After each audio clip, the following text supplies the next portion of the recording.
dari 60 orang Pak, misalkan yang ibadah di hari Minggu, ya. Tidak mungkin saya memaksakan 60 orang ini dianggap tidak hadir, berarti saya harus ganti jadwal. Ya. Tapi bukan di hari H, sampaikan itu sebelum, mungkin 2 hari sebelum atau bahkan sehari sebelum, sehingga saya bisa ganti jadwal. Ya, kalau sudah begini, mau nggak mau saya akan tulis tidak hadir gitu ya, karena itu udah saya umumkan. Bukannya saya mendiskriminasi yang ibadah begitu, bukan. Tapi kalau memang di awal ketika saya umumkan itu tidak bisa, ya kalian bilang rame-rame gitu. Pak, kami gitu ya, ibadah ada sekian puluh orang. Ya kalau udah begini ya itu tadi kembali lagi karena sudah saya umumkan, bukannya saya mendiskriminasi begitu ya, tapi memang kalau sudah diokekan di awal sepakat sampai hari H tidak ada perubahan sebelum hari H gitu ya, ya berarti kan harusnya kalian hadir. Tuh, jadi harusnya bukan menjadi alasan lagi, kecuali tadi saya bilang, saya ngumumin di hari Selasa, hari Rabu, kalian rame-rame ngomong Pak, atau ketua kelasnya sampaikan, Pak nggak bisa karena mayoritas ibadah, oke saya ganti. Nah untuk mengantisipasi itu, saya yakin yang hadir ini juga nggak nyampe dari sekitar setengah dari jumlah eh, mahasiswa yang ada di kelas PTPM gitu ya. Saya akan absen secara pribadi ya untuk pertemuan 9.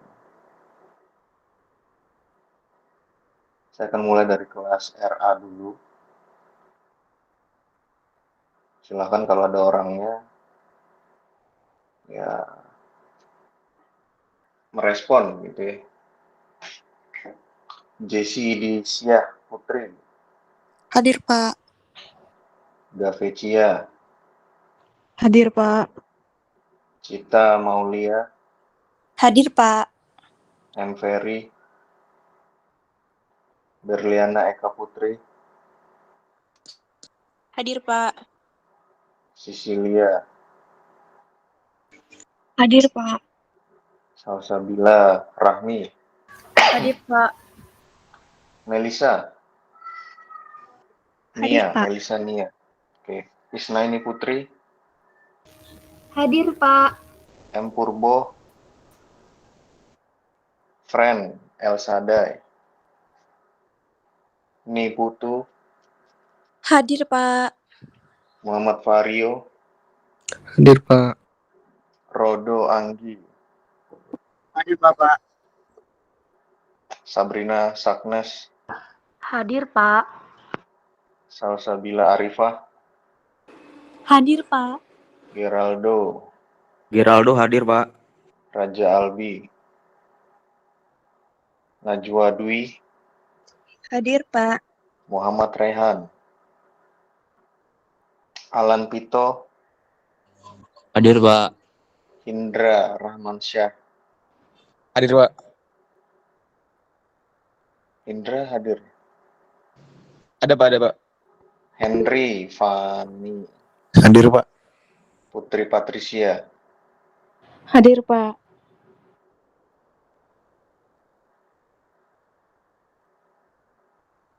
Fajar Rian, Hadir, Pak.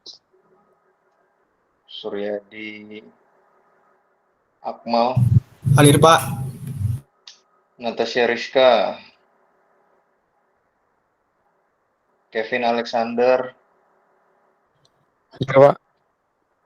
Anggi Christine,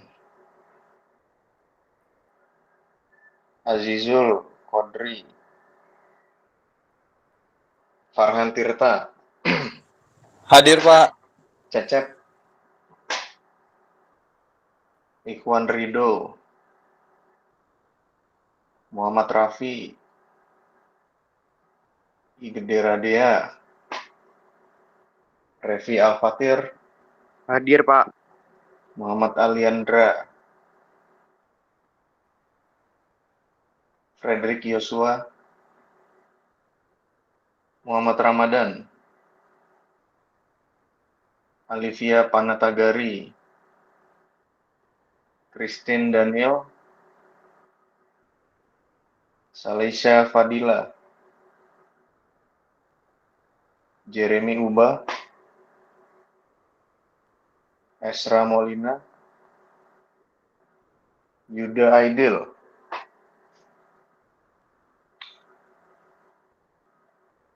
Indi Setiarini, Hadir, Pak. Rehana, Safa, Hadir, Pak. Hadir, Pak.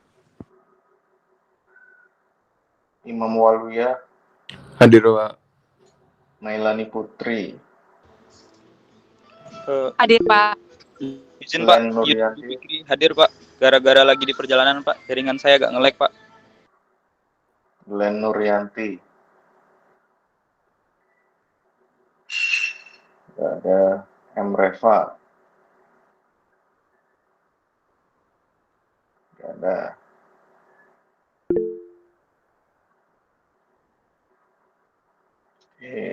berikutnya kelas RB,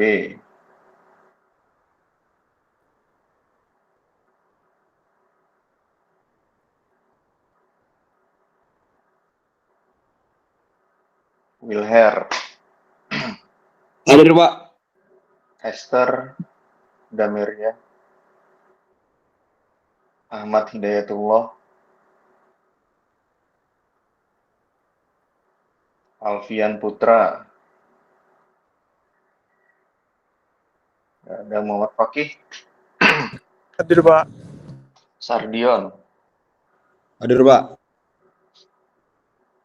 Michael Pardamean, Andika Lukianda, Hadir Pak. Sofia, Eva Damayanti, Hadir, Pak. Vidya Agus, ada Nurwendra, Hadir, Pak. Maria Monica, Ahmad Syahdian, Hadir Pak. Hafizah Yuki, Anissa Fitri, Syakila Mauli Dinita, Hadir, Pak. Danti, Muhammad Abin, Hadir Pak. Dorif, Hadir Pak. Ilyas Nurdin, Hadir Pak. Nicholas Vito, Hadir Pak.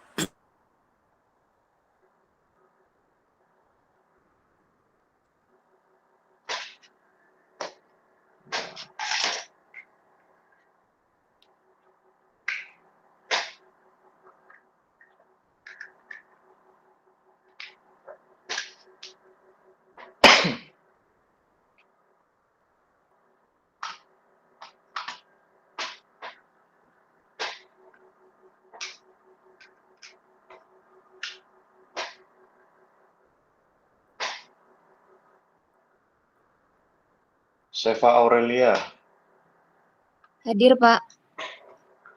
Syifa Fauzia, Hadir, Pak.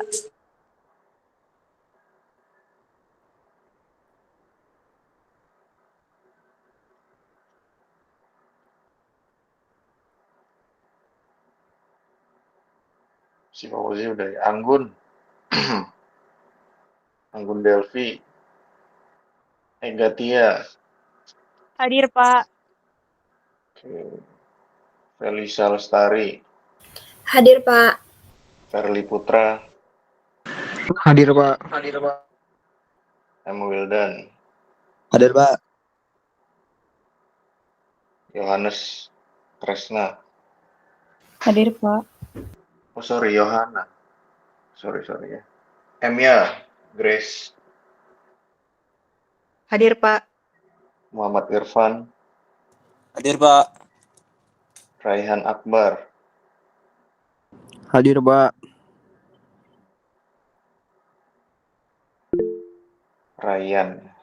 Rizky Wibowo, Rehando. Hadir, Pak.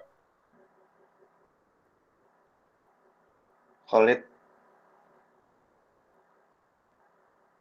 Ada Imam Santoso. Panji Pratama. Ferdinand Lutfi. Hadir, Pak. Ferdinand. Nigel. Hadir, Pak. Nur Hamijah. Ada Michael San. Ada Zitifa. Ada Adi Dafa. Tidak ada. Lanjut. Kelas berikutnya.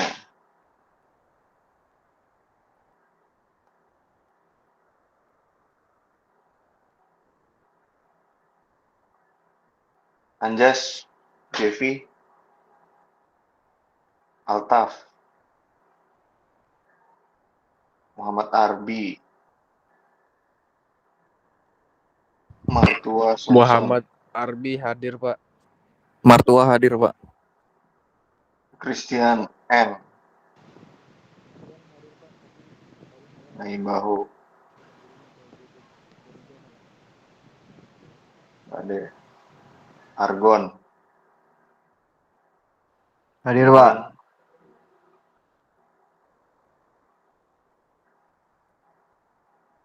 Johan Hezekiel. Johan hadir, Pak. Ripai. Septian Turnip. Elsa Yolanda. Hadir, Pak. Luis Yohanes. Tommy Hernawan. Kevin Graha. Kevin hadir, Pak. Raihan Rama. Raihan hadir, Pak. Oke, Zakwan. David Pandapotan. Hadir, Pak. Cecilia. Rafael Maruli. Rafael hadir, Pak. Insan Padisha. Hadir, Pak. Octaviano. M. Abdillah. Rehan Farel.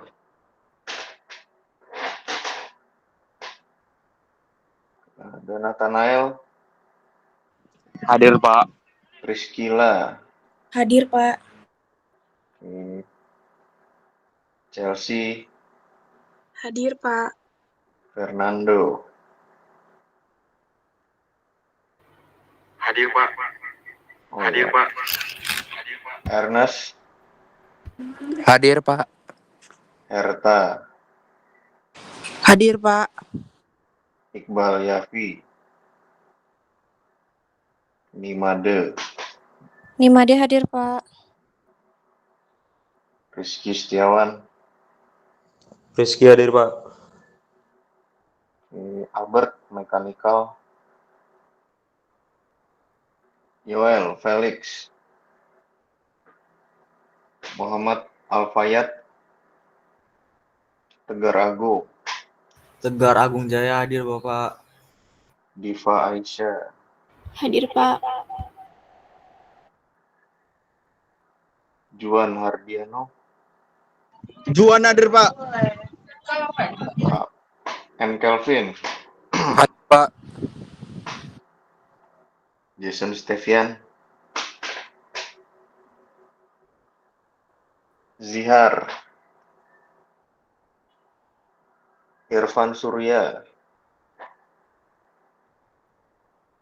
Miftahul. Adira. Muhammad Danung. M. Fikri. Muhsin Habibi. Nanda Alia. Hadir, Bapak. Ulfa Ramadhani. Ridho April, Ulfa hadir, Pak. Ridho, ya Ulfa. Nggak ada Claudio, Hadir Pak. Astri, Intan. Hadir, Bapak. Oke, nanti yang belum panggil nanti. Pasti teman-temannya akan ada yang menyusul. Jadi nanti sekalian. Kemudian saya sebenarnya ingin menyampaikan kabar baik gitu ya.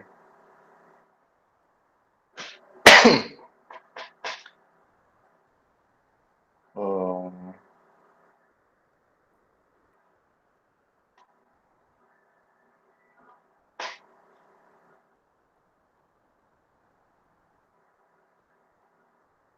terkait dengan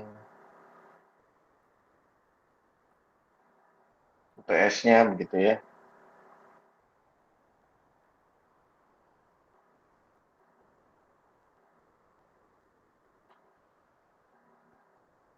Ini kelihatannya apa kosong.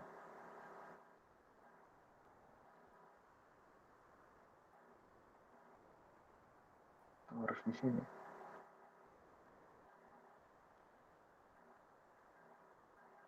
Ini soalnya kelihatan nggak? Lihat, Kelihatan, Pak. Lihat. Kelihatan. Kalau gini, Masih kelihatan, Pak. Kelihatan, Pak. masih ya.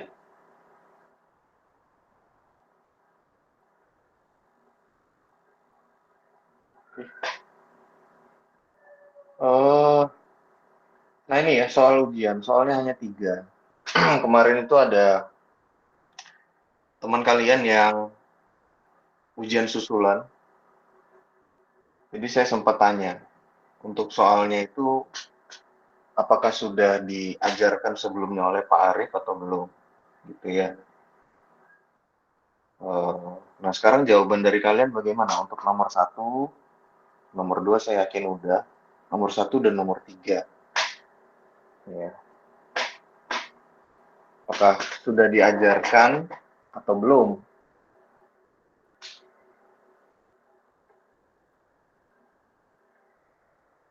Kok kalian juga nggak ingat Pak. Saya materi yang dikasih aja nggak ingat.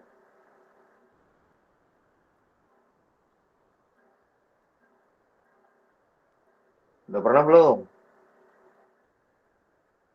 Atau lupa soalnya? Soalnya kelihatan kan?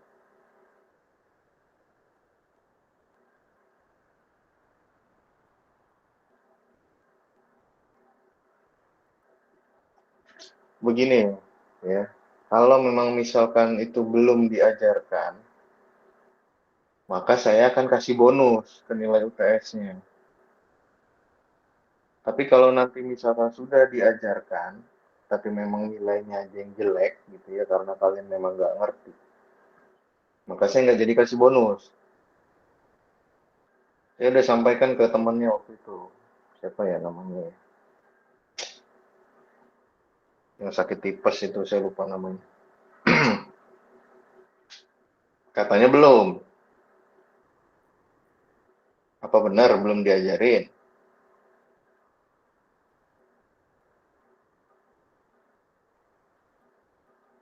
Masa dari sekian orang nggak ada yang mau jawab?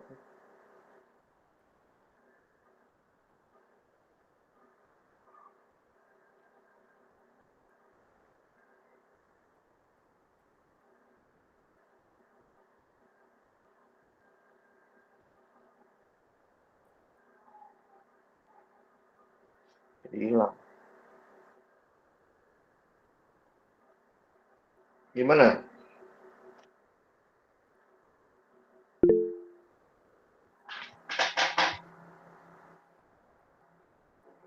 Izin menjawab Pak.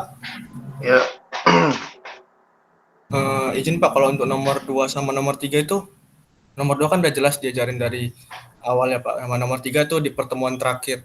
Kalau nomor 1 saya rasa untuk match factor belum Pak. yakin ya, belum ya. Iya, Pak. Belum, Pak. Oke, gini lah, saya nggak akan confirm ke Pak Arief, ya. Karena kalau saya tanya pasti beliau bilangnya udah. Saya kasih bonus nomor 1 semua, ya. Kan bobotnya 40 tuh, ya. Saya kasih 25. Jadi benar tidak benar jawaban kalian 25 itu pasti di tangan.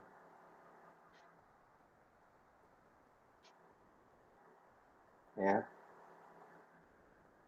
Nah, sekarang tinggal nomor 2 dan nomor 3. Nah, nomor 3 tadi temennya udah sampaikan bahwasanya itu sudah diajarkan, jadi saya nggak akan kasih bonus. Nomor 2, let's say kalian nilainya 20, nilai kalian udah 45. Tinggal berjuang di nomor 3. Oke ya.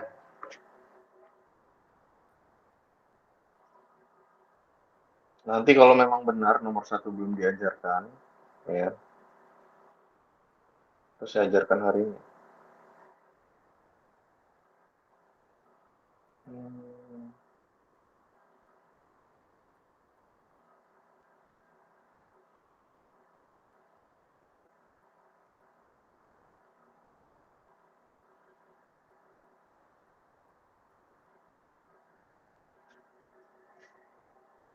Tapi kalau produktivitas semua udah belajar ya.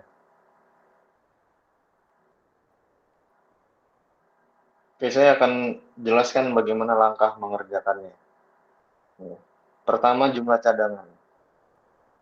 Jumlah cadangan ini akan menentukan seberapa banyak yang akan ditambang, baik dia dalam satuan tahun, dalam satuan bulan, ataupun dalam satuan hari. Ya, jadi dari 80 juta ton, itu akan dilaksanakan selama 5 tahun. Berarti 80, kalau dibagi per tahun dapatnya berapa? Yang 80 bagi 5, ya. 80 juta ton dibagi 5. Berapa itu? 16 ya. 16, Pak. Berarti setahun itu 16 juta ton per tahun. Ya. 16 juta ton per tahun dibagi lagi untuk dapat per bulan. Bagi 12. Ya, nanti 12 setelah dapat ini dibagi lagi per 30 hari. Atau mau per bulan juga boleh. Nah, itu terserah. Makanya di sini diberi kebebasan gitu ya. Kalian bebas menentukan mau dia dasarnya per bulan atau dia dasarnya per hari. Kalau per hari kan di situ speknya udah ada, spek dari ekskavator. Nih. Nah, ini PC 200. Kalian bisa googling lah kalau PC 200. Berapa kapasitas PC 200?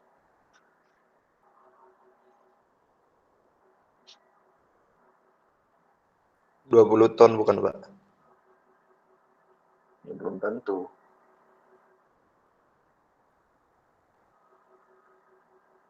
Ini kapasitas. Kalau di ekskavator ya, kode itu merujuk ke kapasitas bucketnya. Sama, di DT juga merujuk ke kapasitas bucketnya juga. Ya. Berapa nih? Coba ada yang googling dulu lah.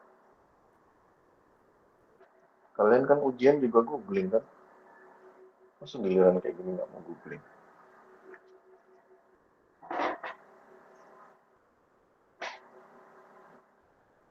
Ini udah saya kasih andai-andai loh kapasitas bucketnya 1 meter kubik.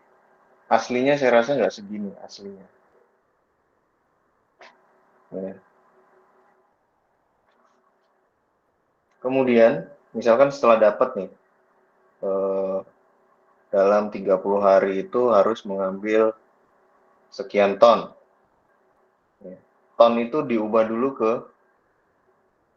ton diubah ke BCM atau nanti ada LCM. Gimana cara mengubahnya?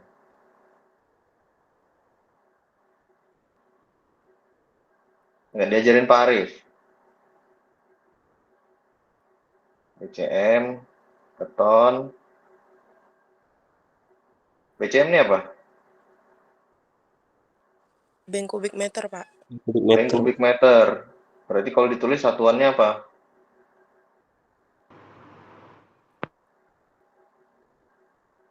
Meter Bank kubik, Pak.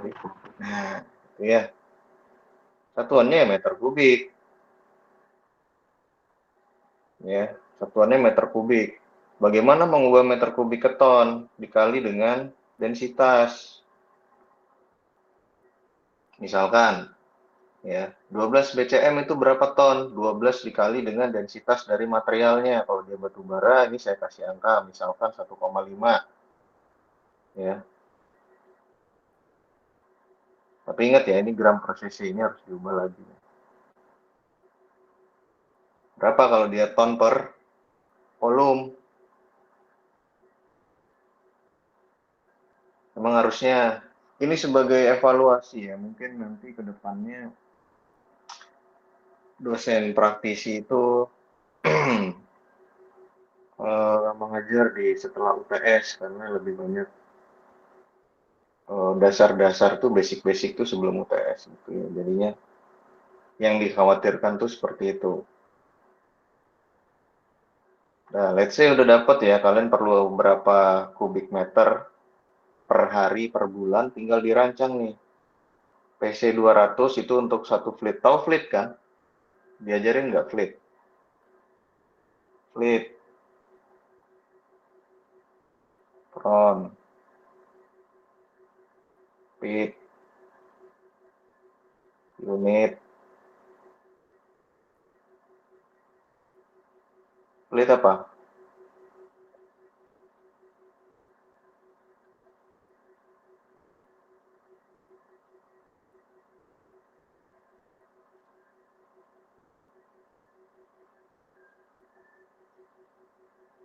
Fleet tuh begini. Kalau misalkan ini kita punya pit, ya. Pit itu nanti ada front kerja utara, front kerja timur, front kerja barat, front kerja selatan, ada front kerja pusat misalkan. Ya, nanti ada namanya nih, front sekian apa front apa gitu ya. Let's say ini A, B, C, D, E. Masing-masing front itu akan punya alat yang bekerja. Ya. Misalkan di front A itu terdapat 2 EXA, 5 PT. Nah, ini disebut sebagai satu fleet. Satu fleet. Jadi kalau ditanya fleet yang bekerja di A ada berapa, misalkan satu. Ya, satu fleet. Biasanya kalau di soal atau di tugas akhir tuh disebutin satu fleet, dua fleet, tiga fleet. Nah, fleet itu adalah kumpulan dari alat yang bekerja secara bersama-sama. Karena begini, kenapa Pak dua fleet? Nanti di dalam front ini, front A, sama. Ada yang di sini kerjanya, ada yang di sini kerjanya, ada yang di sini gitu ya. Kalau misalkan ditugaskan dua fleet, berarti bisa fleet satunya di sini, fleet duanya di sini. Nanti ketika mereka sudah selesai, nanti fleet dua pindah ke sini, fleet satu pindah ke sini. Nah, itu sekarang pengertian fleet. Nah, di soal ini saya bilang, kalian bebas tuh merancang untuk satu fleetnya. Ya, itu mau terdiri dari berapa? Yang penting eksanya itu PC 200. Atau saya sebut satu ya. Nah, ini ya, saya bilang, boleh diasumsikan bekerja lebih dari satu front.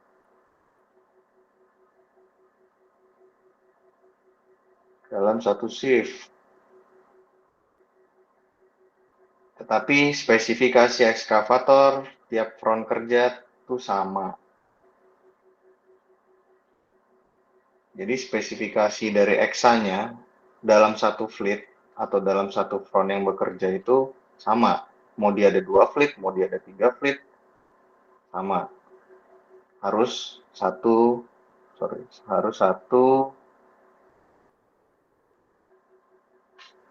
meter kubik tadi. 1 meter kubik.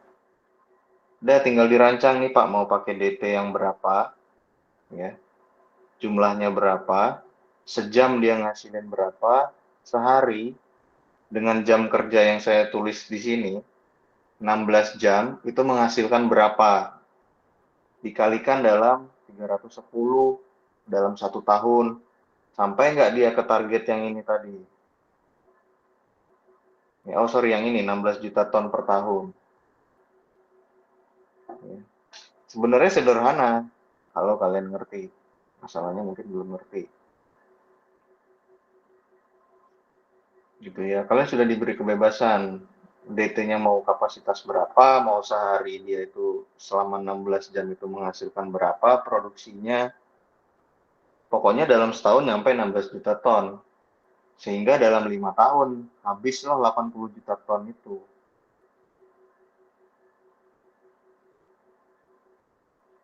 Gitu ya. Nah, kemudian catatan saya berikutnya, sertakan perhitungan untuk match factor. Tapi ada yang tahu nggak match factor itu apa?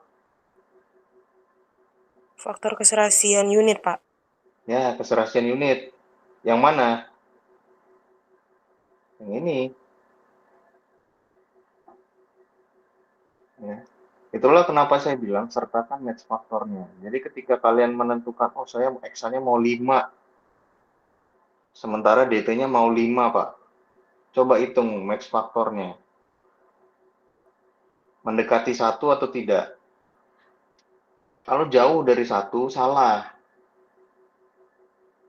Ya. Karena idealnya itu adalah 1, tapi 1 ini sangat sulit untuk dicapai. Nah, nanti kelihatan tuh, oh ternyata kalau X-nya mau 2, DT-nya harus misalkan 8. Gitu ya. Baru ketahuan, oh berarti satu fleet itu saya butuh 2 X 8 DT. Produksinya berapa? CT tadi, CT tahu CT? Cycle time. Tahu cycle time?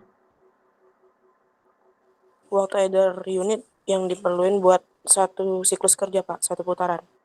Nah, satu siklus itu maksudnya apa? Udah dijelasin Pak Arif belum? Bagaimana cara mengukur CT?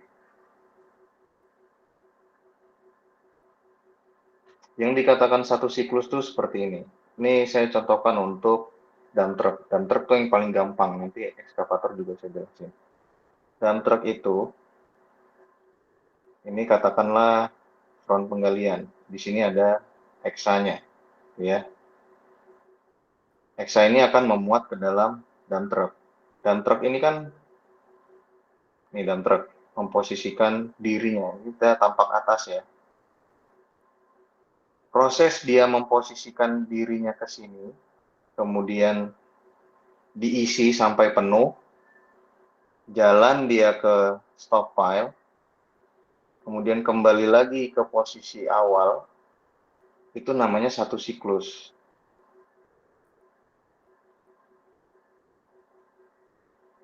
Inilah yang dihitung waktunya, berapa detik nih dia memposisikan, bermanuver nih, misalkan areanya agak sulit. Berapa detik dia bermanuver, berapa lama dia nunggu ini diisi, berapa lama dia jalan penuh ya ke stockpile, berapa lama dia jalan pulang ke posisi awal dalam keadaan kosong. Nah, itu CT untuk dump truck. Saya bebaskan, ya, saya tulis di situ bebas.